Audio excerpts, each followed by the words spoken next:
Elevo os meus olhos para os montes, de onde me virá o socorro? O meu socorro vem do Senhor, que fez o céu e a terra.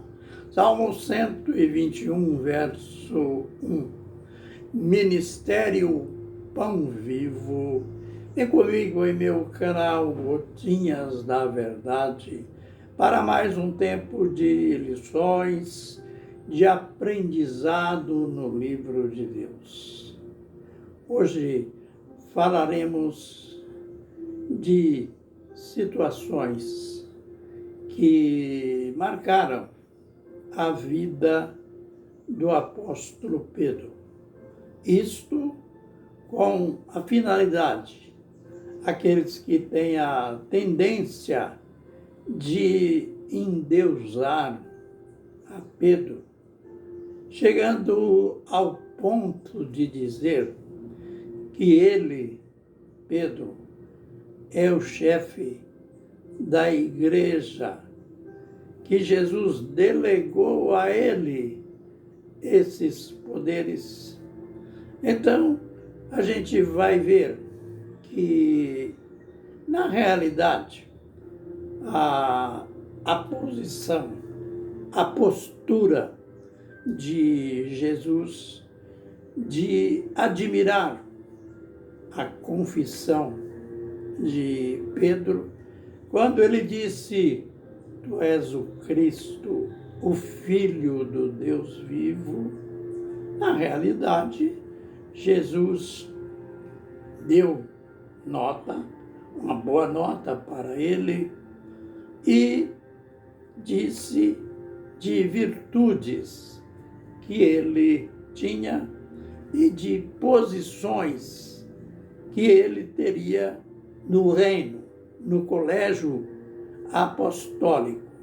Mas, de modo nenhum, Jesus deu a ele esse título de chefia ou de pai da igreja. Mas a gente tem que admitir que, provavelmente, pelo temperamento de Pedro, que ele era impulsivo, ele era de tomar decisões, até decisões, fazer promessas que ele não podia cumprir, aliás, que ele não cumpriu. Você deve saber que nós somos compostos de 4 temperamentos: colérico, sanguíneo, fleumático e melancólico. Dentre estes 4 temperamentos, Pedro era um homem sanguíneo. Mas o que quer dizer uma pessoa de temperamento sanguíneo? É aquela pessoa que age impulsivamente. É aquela pessoa que, às vezes, ele fala as coisas sem pensar. Não é por maldade, mas faz parte do seu temperamento.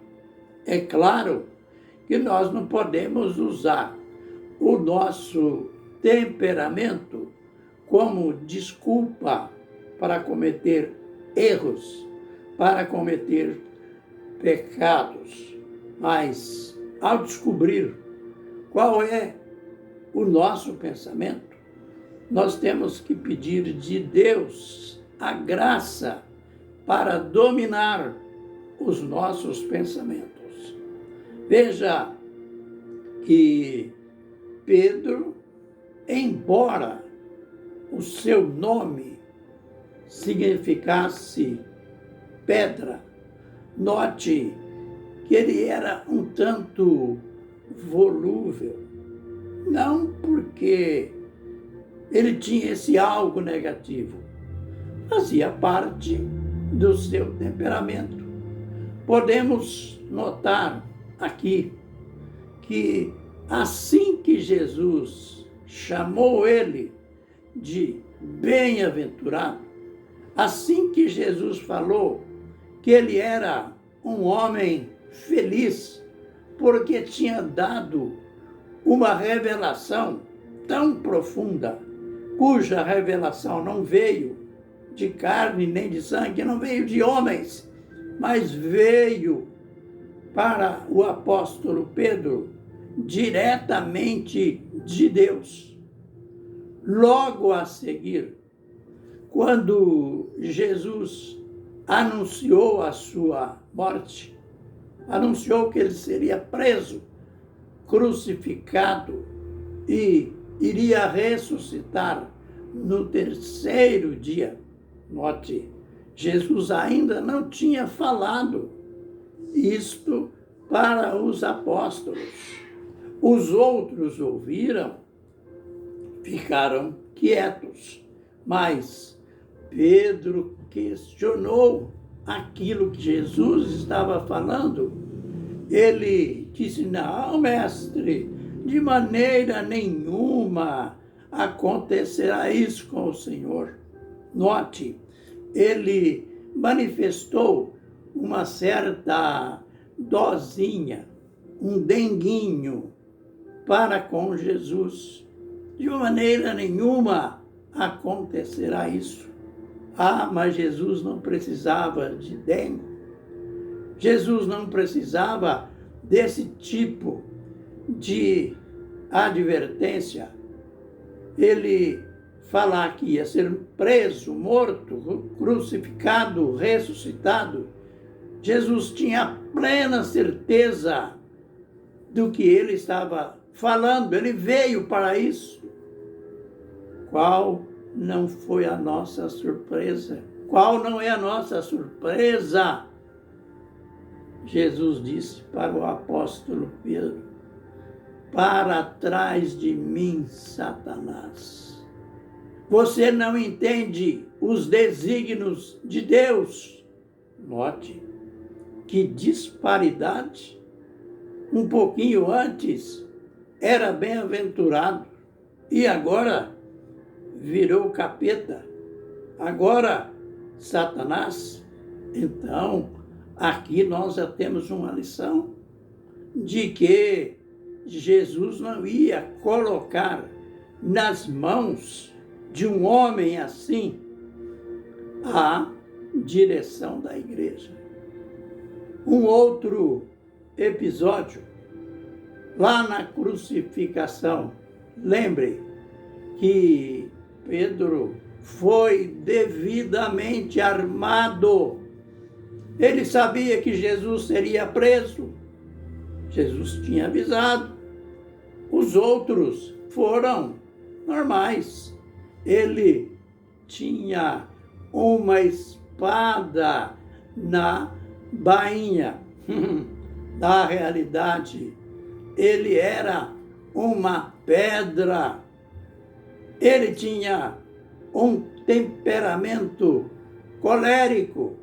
Quando vieram para prender Jesus, que fez ele, num repente, arrancou a espada da bainha e acertou a orelha do sumo sacerdote, do oficial do sumo sacerdote, de um dos soldados. Arrancou a orelha do homem com sua espada. Ele tinha uma boa pontaria. Aliás, eu acho que a pontaria dele não foi a orelha, era a cabeça do homem. Mas o que Jesus disse? Jesus disse: olha, guarda a tua espada, guarda a tua espada. Aquele que com ferro fere, com ferro será ferido. Eu estou pronto para encarar este momento. Jesus estava como que a dizer: Pedro, eu não preciso de guarda-costa.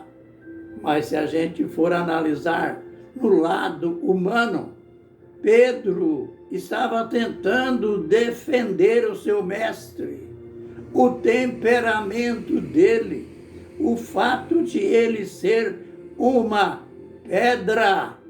Ele não ponderou, ele não esperou que os homens lançassem mão de Jesus e prendesse, mas ele quis defender Jesus com uma espada. Jesus não precisava. Jesus não precisa de defensor. Está lembrado daquele verso que a gente citou na introdução? Davi, no momento, quem sabe, de cansaço, no momento, quem sabe, à beira de uma depressão, ele que estava numa região montanhosa, ele olhando aqueles montes, vendo um monte mais baixo, outeiro, um monte mais alto, ele não fixou o seu olhar nos montes, mas ele fixou o seu olhar em Deus. Elevo os meus olhos para os montes. De onde me virá o socorro? Ele sabia que o socorro dele não estava nos montes, não estava nos homens. O meu socorro vem do Senhor que fez o céu e a terra. Aleluia. Finalizando, a gente vai continuar falando, vendo momentos impulsivos, momentos que Pedro tinha que ficar calado, mas falou na hora errada. Mas vamos ver ele tomando decisões básicas ali, não só do seu temperamento, mas da sua fé, que nos ensina lições profundas. Fiquemos, pois, embaixo da graça, da parte de Deus e do Senhor Jesus Cristo.